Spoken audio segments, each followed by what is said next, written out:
Salut les meilleurs, ici Debra, comme ton mentor en transformation. Hey, est-ce que tu savais que 90% des gens qui ont lancé leur entreprise pour la première fois ont échoué? Mais savais-tu aussi que 90% des gens qui lancent l'entreprise pour la deuxième fois réussissent? Mais le problème est que 80% des gens ne relancent pas l'entreprise pour la deuxième fois. Alors ça veut dire ceci, ça veut dire que la plupart, tout le monde d'ailleurs peut réussir, c'est seulement on essaie encore. Alors, bienvenue dans ce direct. Ici, des bras communis de un mentor en transformation. J'ai pour mission aujourd'hui de t'inspirer à te battre encore pour tes rêves. Oui, vas-y, bats-toi encore pour tes rêves. Tu sais, le problème n'est pas que tu ne vas pas réussir. Le problème, c'est pas que tu ne sais pas comment réussir. Le problème, c'est que tu laisses très souvent tomber trop rapidement. Tu sais, c'est tellement surprenant pour moi de me rendre compte que 90% des gens qui lancent l'entreprise pour la première fois échouent. Ça veut dire que si c'est la première fois que tu lances une entreprise, si c'est la première fois que tu comptes écrire un livre ou publier, si c'est la première fois que tu comptes faire ce que tu n'as jamais fait auparavant, tu risques d'échouer. Les fortes chances sont que tu vas échouer. Mais devine quoi? Si tu le fais pour la deuxième fois, tu es presque garanti de réussir parce que 90% des gens qui lancent l'entreprise pour la deuxième fois, des gens qui font la même chose encore pour la deuxième fois, 90% de ces gens-là réussissent. Mais 80% des gens échouent parce qu'ils n'essayent pas encore, parce qu'ils ne font pas encore. Alors, je suis là pour te parler peut-être de la pression que tu vis présentement et la capacité pour toi de vivre tes rêves à une autre dimension que tu n'as pas encore vécue auparavant. La plupart des gens qui viennent vers moi me disent, des bras, j'ai échoué auparavant, comme j'ai eu de grands rêves, de beaux rêves, mais j'ai échoué. J'ai écrit ce livre, ça n'a pas marché, personne n'était intéressé à les publier. J'ai commencé cette entreprise, mais il n'y a aucun client qui vient vers moi. Je sais, j'ai découvert, c'est comme ma mission de vie, mais personne ne vient vers moi. Je ne sais même pas comment impacter le monde, même si je le désire. Et à chaque fois, j'ai une chose à leur dire encore et encore. Essaie encore. La vérité, c'est que tu ne risques pas de réussir la première fois et c'est OK. Juste lorsqu'on pense au thème biblique, on peut penser à Moïse. Moïse qui a essayé pour la première fois de délivrer le peuple d'Égypte, d'Israël, right? Il a délivré des Israélites de la main des Égyptiens. Et ça a causé sa vie. Il a failli presque aller en prison à cause de ça. Il a dû fuir tout parce que c'est la première fois qu'il a échoué lamentablement et ça l'a coûté vraiment cher. Mais devine quoi? La deuxième fois qu'il a essayé, grâce à Dieu, il a complètement réussi haut la main. Ce qui veut dire que quoi? Ce qui veut dire que tu as les semences en toi pour réussir, mais il faut simplement que tu persévères une deuxième fois encore. Tu sais, l'été dernier, j'étais allée chez ma sœur jumelle qui a une très belle maison avec un beau jardin et il fallait qu'on arrose les fleurs et les plantes et plein de choses magnifiques qu'elle a sémées dans son jardin. Alors, quand on arrosait cela, il y avait souvent, le tuyau n'était pas assez long pour me guider pour aller devant la maison ou derrière la maison. Bref, c'était fait vraiment grand chez elle. Alors, on prenait le tuyau puis on arrosait, mais quand on voulait que l'eau aille plus loin, on mettait un peu de pression. Il fallait juste mettre un peu de pression sur le tuyau et tu vois l'eau qui va beaucoup plus loin. Ce que je sais te dire au travers de cet exemple, c'est que la pression que tu as présentement dans ta vie n'a pas pour but de te détruire, pour te ralentir. Au contraire, la pression a pour but de te propulser. Tu sais, souvent on reçoit les attaques de l'ennemi comme étant des attaques négatives pour nous limiter. Oui, c'est vrai que Satan nous attaque pour nous limiter. Mais Dieu permet que ces attaques entrent dans notre vie pour mettre un peu de pression pour nous propulser. Tu sais, l'intention de Dieu, de Satan, c'est peut-être nous détruire, nous ralentir, nous stopper, nous tuer. Mais l'intention de Dieu, c'est pour nous propulser vers notre destinée. Alors, tout ce que Dieu permet a pour mission ultime de te propulser vers ta destinée. Alors, la question ultime, c'est de comprendre ceci. Est-ce que Satan peut réussir? Oui, si tu le permets. Mais est-ce que Dieu a pour mission de te faire propulser totalement parce qu'il a permis cette attaque de l'ennemi qui croit qu'il va te ralentir mais te donne beaucoup plus de pression pour réussir. Tu sais, à chaque fois que j'ai l'impression que ma vie spirituelle est en train d'être un peu endormie, lorsque j'ai l'impression de négliger un peu ma vie spirituelle et que j'ai un mauvais songe, et peut-être tu peux te relayer à ça, et j'ai un mauvais songe ou j'ai une attaque de l'ennemi en plein rêve, devine quoi? Je me réveille et à l'instant même, je deviens en feu pour la prière. En fait, on dirait qu'à chaque fois que je m'endors un peu spirituellement, l'ennemi vient m'attaquer. Il ne sait pas que Dieu utilise son attaque pour me raviver la foi, pour raviver ma vie spirituelle. Parce qu'après une toute petite attaque, je deviens en feu pour le Christ. Je me mets à prier. Mon feu spirituel est rallumé. Et bien sûr, je ne suis pas en train de dire que j'ai besoin de l'ennemi pour être toujours allumé en Christ. Mais je suis en train de dire que la vérité, c'est que Satan qui croit qu'il m'attaque, il ne sait pas, il est en train de coopérer avec Dieu pour m'aider, lorsqu'il met un peu de pression sur moi, à propulser et à grandir ma vie de foi. Et ça doit être dans tous les domaines de notre vie. À chaque fois que tu as une attaque, à chaque fois que tu as une restriction, à chaque fois que tu as des paroles de réjection, je veux que tu comprennes que si ça a été permis par Dieu, la mission ultime n'est pas de te détruire. La mission ultime n'est même pas de te ralentir, mais c'est de mettre un peu de pression sur toi pour te propulser.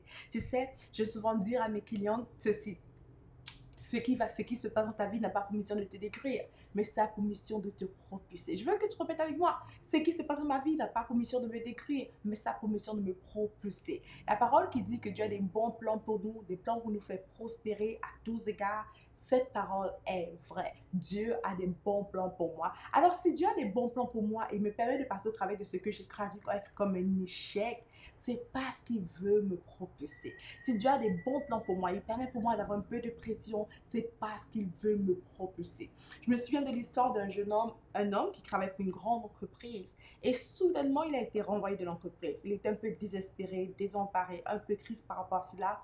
Mais le fait qu'il a été renvoyé, il a commencé à réfléchir à ce qu'il aimait vraiment faire.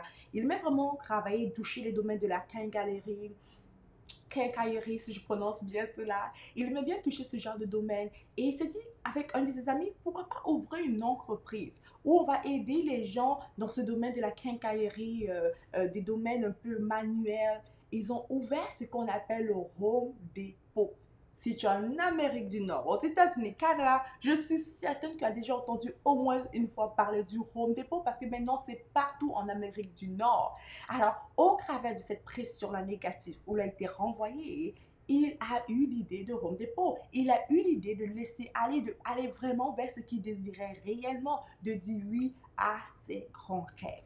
La vérité, c'est que aucun grand rêve a été manifesté sans pression. Tu sais, j'ai une fois entendu quelqu'un dire de Joyce Meyer ceci. Joyce Meyer qui dit souvent que le Saint-Esprit est en nous, pas pour que les choses soient faciles, mais pour qu'on soit capable de surmonter les épreuves difficiles. C'est vrai, pense-y, la raison pour laquelle le Saint-Esprit est en toi, ce n'est pas pour que ta vie soit facile, mais c'est pour t'aider à surmonter les épreuves difficiles. Parce que la vérité, c'est qu'on est garanti, toi et moi, d'avoir de la tribulation. Mais ces tribulations sont toutes joie. Pourquoi? Parce qu'on est en Christ Jésus et on a le Saint-Esprit pour nous aider à surmonter toute épreuve. Je sais. Parfois, on aimerait tous que la vie soit super facile. On veut juste gagner à la loterie comme cela du jour au lendemain. Pourquoi pas? Alléluia pour cela. On veut juste tomber sur un nombril si on est célibataire et juste épouser un nombril et tous nos problèmes financiers seront restaurés. On veut que tout soit parfait, ne pas avoir prier pour A, B, C ou Z. Mais tu sais ce que je crois? Je crois que la vérité, c'est que Dieu nous permet de passer au travers de toute épreuve pour qu'on devienne la meilleure version de nous-mêmes. Tu sais, juste quand je pense un peu à ma vie et aux épreuves que j'ai traversées, c'est toutes ces épreuves-là qui ont permis que je sois ce que je suis aujourd'hui. Cela m'a pu me forcer, ça m'a formé, si j'ose le dire, ça m'a formé, ça m'a formaté. Bref, ça m'a aidé à devenir qui je suis grâce à Dieu, bien sûr. Mais sans les épreuves que j'ai connues, je ne serais probablement pas là des bras que je suis aujourd'hui.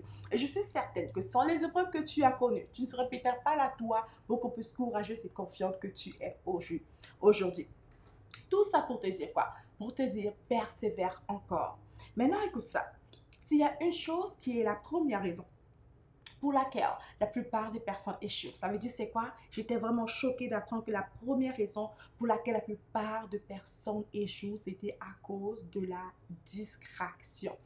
Waouh, que j'étais choquée. Et je me souviens au début de l'année, le Seigneur m'a fait comprendre qu'il fallait vraiment que je reste concentrée sur sa mission pour moi. Et je crois vraiment que ce message que Dieu a peut-être pour toi. Tu veux réussir dans ton appel? Reste concentré sur la mission que Dieu a pour toi. Très souvent, on se laisse distraire par A, B, C, D ou Z, ou même par les occasions négatives, les opportunités qui nous arrivent. Mais on reste concentré sur la vision que Dieu a pour nous. Et c'est ça la première raison de l'échec. Non. Je sais que tu vas être différente. Je sais que tu vas choisir de rester concentré. Et même si tu échoues la première fois, essaie encore parce que tu risques de réussir. Statistiquement, c'est prouvé d'ailleurs que si tu essaies une fois, la deuxième fois, tu risques de réussir à 90%. Tu sais, À chaque fois que je pense que la première fois que j'ai ouvert ma caméra pour faire un direct, j'avais tellement peur et je suivais. Je me souviens avoir dit du n'importe quoi, ne pas être reçu de ce que j'avais dit et j'avais tellement envie de supprimer, mais j'ai gardé la vidéo, ma première vidéo. Et plusieurs personnes l'ont vu. D'autres m'ont écrit pour m'encourager, d'autres m'ont critiqué. Donc, m'ont dit, les femmes ne doivent pas parler du Seigneur en ligne. Bref, les gens m'ont critiqué et certains m'ont encouragé. Gloire à Dieu pour eux. Mais la deuxième fois, je me souviens encore avoir passé mon go direct pour parler devant des gens en plein live comme ceci. Et d'autres personnes encore m'ont écrit pour me critiquer. Et d'autres m'ont écrit pour m'encourager. La troisième fois encore, la quatrième fois, la 10e fois, les gens m'ont écrit pour m'encourager. Et plus je faisais des directs, plus des personnes m'encourageaient. Et cela me motivait beaucoup, énormément. Au point qu'aujourd'hui, je suis en l'aise, complètement à l'aise, de faire plein de directs et parler devant des milliers de personnes. Pourquoi? Parce que je n'ai pas laissé tomber. Et à chaque fois que je reçois des messages, les gens peuvent me dire des bras merci pour ce que tu fais. Merci d'avoir dit oui à ton appel parce que ton message m'a impacté, m'a encouragé, m'a fortifié. Je suis juste en train de dire dans mon cœur, Alléluia. La vérité, c'est que il a fallu que je puisse accepter d'échouer d'abord pour pouvoir faire face à ce que je fais aujourd'hui, pour pouvoir accomplir ma mission de vie. Il a fallu que j'accepte d'échouer. Tu sais, même si c'est le plan de Dieu prédestiné d'avance pour toi, tu risques d'échouer la première fois. Même si c'est le désir de Dieu pour toi, tu risques de ne pas réussir la première fois. Mais à chaque fois que tu feras face à l'échec, rappelle-toi des statistiques. Les maths disent ceci. D'après les études, les chercheurs, ils disent 90% des gens qui ont lancé leur entreprise la première fois échouent. 90%. Ça veut dire que c'est possible que la première fois que tu fais quelque chose, tu échoues. C'est possible que la première fois que tu fasses quelque chose, tu puisses échouer. Mais devine quoi? 90% des gens qui lancent l'entreprise pour la deuxième fois réussissent. C'est presque garanti que si tu fais pour la deuxième fois, tu vas réussir. Mais le problème est que 80% des gens n'essaient pas une deuxième fois. Ne fais pas partie des 80%. Fais partie des 20% qui vont essayer encore. Bref, cette semaine, j'espère avoir pu t'encourager en te disant ceci. Essaie encore. Refuse d'être discret et accepte d'avoir un peu de pression. Parce que souviens-toi, la pression est juste un cadeau de Dieu pour t'aider à propulser. Alors, peu importe ce que tu passes au travers présentement, souviens-toi que le Saint-Esprit est en toi, pas pour rendre les choses faciles, mais pour t'aider à surmonter les épreuves difficiles. Si ce soit béni, n'hésite pas de partager ce message et inviter ceux que tu connaisses à l'écouter. Sois béni, bye bye.